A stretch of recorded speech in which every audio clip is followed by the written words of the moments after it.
Greetings, ladies and gents, and welcome to this latest narration of the web series Accidentally Adopted. If you're new to the series, there is a playlist listed down below in the description, and as always, I hope that you enjoy. Part 5, Chapter 12, Breadcrumb. Dear Diary, that was a lot harder than the other two battles. Luckily, we had banned jumping in the water, since that would wash off the wounds a lot easier. Or Greg had laughed in the other proctor's face when she suggested it would be totally okay, and asked her if she thought that he was an idiot.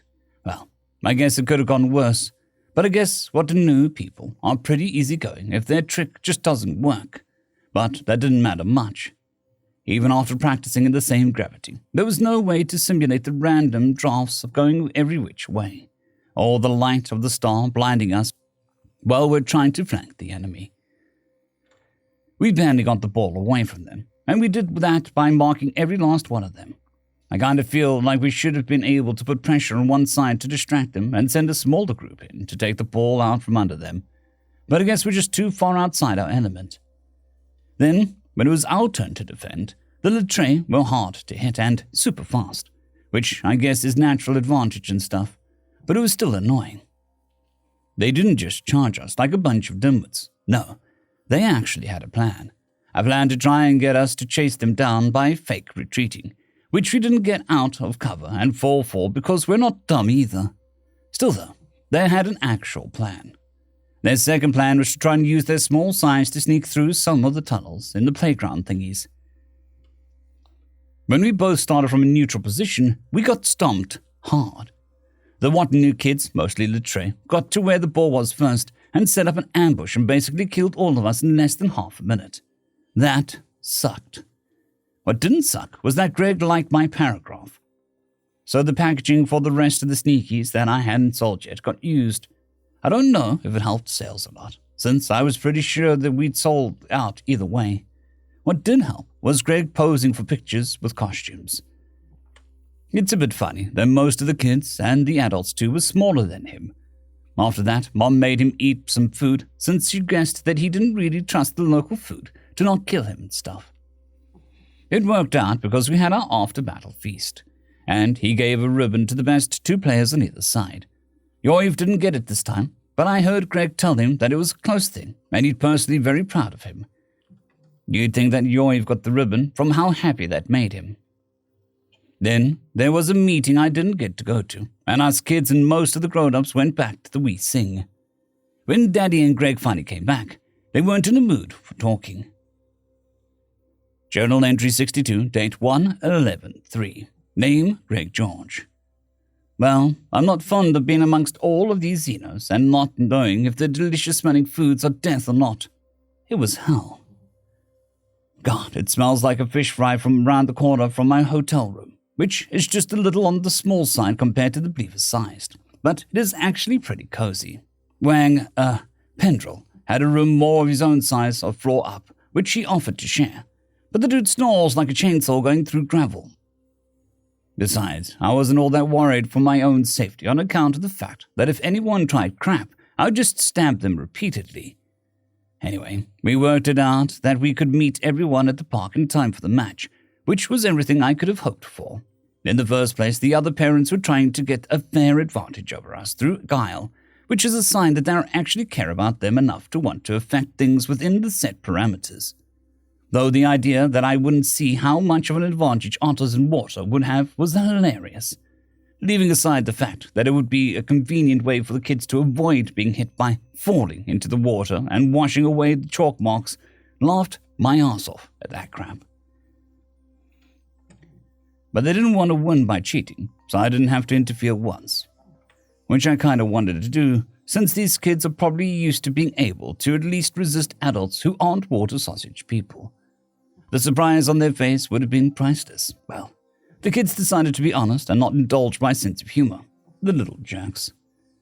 Mom made a big deal about me skipping a couple meals, but really, I didn't want to go through all of the steps to make sure the food was safe for consumption. And Wang Pendrell isn't very knowledgeable about what is and isn't poisonous. The poor sap normally just eats what gets put in front of him, kind of like me. I'm going to swap him out for a lover boy, Quindrum. Someone with culinary aspirations will be much more helpful in that regard. But really, that wasn't until after my totally accurate Viking feast and story about Valhalla that isn't mostly shit I made up to fill the gaps on what I don't remember from old movies I don't speak the language of anyway. Linus was kind of disappointed that he didn't get another ribbon, and it was a close-run thing between him and Loki, but he seemed pretty pleased that I'm proud of how he did. They were out of their element and up against kids who didn't totally suck, and they still did pretty good. They even have the properly humble attitude about how tough of a fight it was.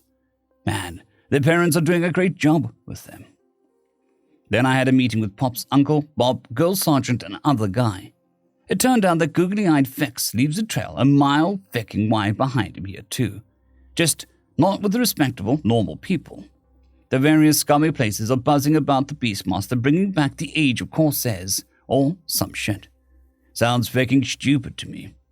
Especially since the fecker is going to get his ship pushed in once I get my hands on him. Which reminds me, I need to find out what kinds of permanent marks are considered shameful for the googly-eyed lizard people. I'm planning on using all of the fecking leeway I have. Mostly because I had a run-in with some feckers from his fecking crew, or maybe a crew affiliated with him somehow. I don't give a feck how they are connected. They are not anymore. What blows my mind is the feckers thought that they could actually take me sober and alert. Too stupid to live for feck's sake. Log 6,001.2.09. Personal Captain Yormdrill. Today, I spectated my children participating in a military drill and cheered. I realized that it's really a game, and a true drill would have a much greater level of intensity. Yet still, it carries a distinct militant flavor, which before Yormdrill's kidnapping I might have recoiled at. Such as it is, I've concluded that the best protection I can give my children is competence in dangerous situations. That isn't to say that I'll be any less vigilant about keeping danger as far away from them as I can manage. But the seas are vast and full of peril. Besides, I quite enjoy watching them win. The other thing I witnessed was, Gregory and I were ambushed as we walked back to the ship after discussing the findings of the Landers investigation team. Now my plans to make some inquiries amongst the almost illegal marketeers. Or rather, my wife's plans. Those types are sometimes a good source of information. Anyway, a Jakku stepped in our path, and 3 more stepped into the path behind us, and brandished knives and shock clubs in our general direction. "Come with us, if you don't want anyone to get hurt," the leader hissed. Gregory signed to me. "Too many people around. They might have guns." Well, he said aloud, "I'll follow." I stayed silent as the gangers led us down an alley away from the more trafficked areas. "I'm curious," Greg began. "What makes you think that this is a good idea?" The leader obliged him. "If we return you to the pit, we'll be rich." "No, I mean, knowing how dangerous I am, what makes you think it's a good plan to try and threaten me?" "You're unarmed, in an open, and do not have combat drugs in your system, plus you forgot your grab belt. You're harmless." Gregory began to chant, "Hey-oh, lucky lad, oh, look while you can, lad. Ken as you can, lad. For ye see a Republican scout, oh. Hey-oh, luck's gone, oh. Can't look now, lad. You didn't ken, lad, for you cannot see a Republican scout, oh. Hey-oh, we dropped in, oh, right under your nose, lad. You missed the pot, lad, for we are the Republican scouts, oh. Hey-oh, I'm behind lines, oh. I'm looking at you, lad. You never heard a report, lad, for it was aimed by a Republican scout, oh. Hey-oh, the pods are dropping, oh. They're landing on your heads, lad. The infantry is coming, lad, for their way is shown by the Republican scout, oh. Hey-oh, lucky lad, oh. We're pretty on parade, lad, so look while you can, lad, for downrange you can't see a Republican scout, oh. By the time his chant was finished, the gangers were on edge, and when one turned to say something, he found Greg's knife buried in his throat, and he was already caving in his skull of one of the cronies while I drew my sidearm and shot one of the remaining 2. The last fled, but before I could take aim, the blood-stained knife was spinning through the air and caught the final ganger in the back. I can't believe you thought that I'd be less dangerous sober. End of chapter. I would just like to thank the T5 supporters: Bushmaster117, Casper Arnholtz, Dragzoon W.R.E, Elijah Silvercross, Gray, John Carrington, and Sevaren Serberous. Thank you very much.